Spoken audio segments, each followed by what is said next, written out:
I'm Denny Malloy. I'm Rob Palowitz. You're watching the Outdoor Icon Show. We're up here at Prescow, up at Lake Erie. Erie, Pennsylvania. We're in search of largemouth and smallmouth bass.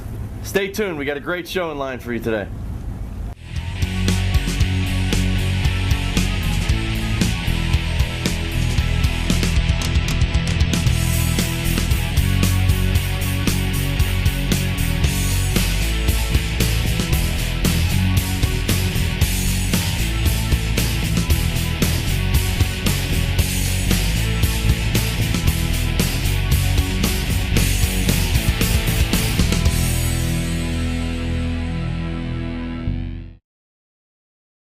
Hi, I'm Denny Malloy. And I'm Rob Palowitz. Welcome to today's version of the Outdoor Icon Show. We got a great show in store for you today.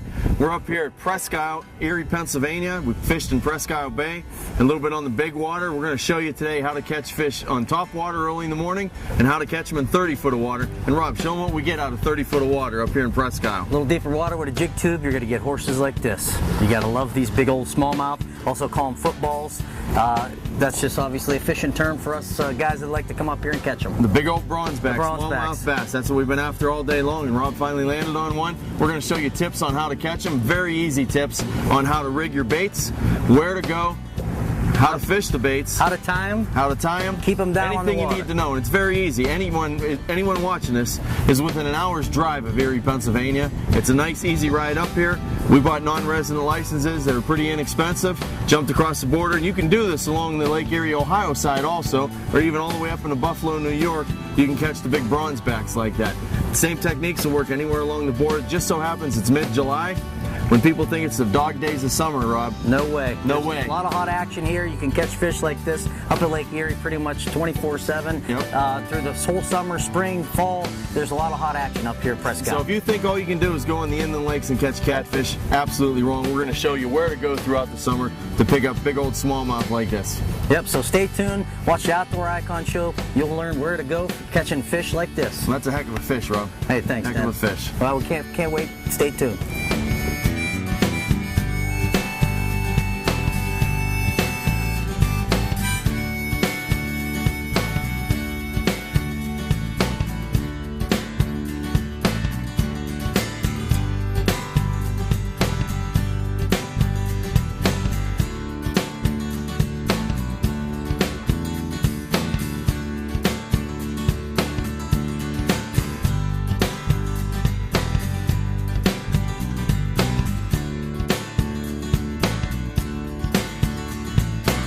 So this tip of the week brought to you by DRS. We're going to tie on a tube jig. Here is what we call a tube properly used for smallmouth and largemouth fishing at any of the local reservoirs.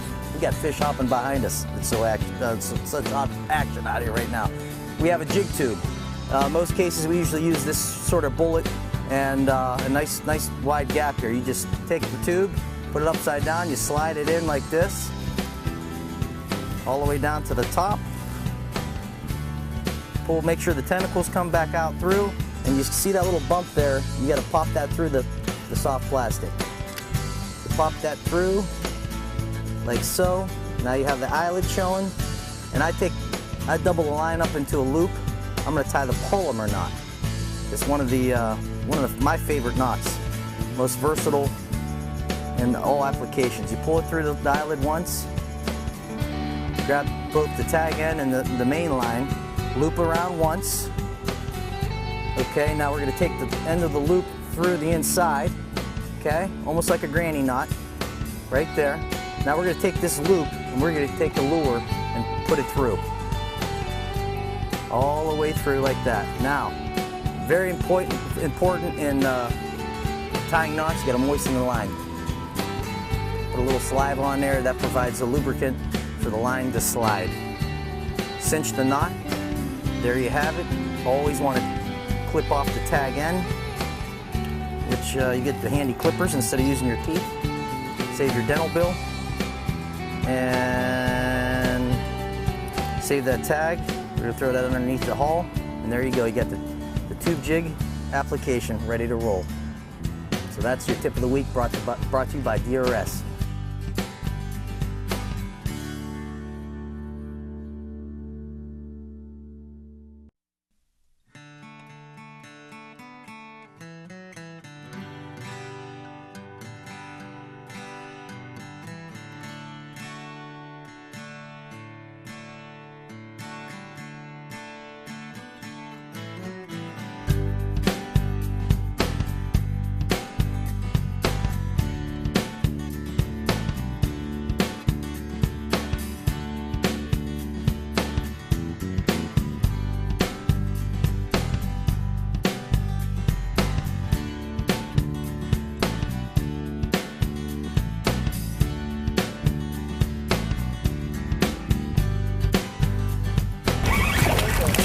Yeah. Woo! What's that? He came flying out of those weeds. Grab that fish, or grab that Senko. Nice little 13-incher or so. Not too bad. We're after the bigger guy, so.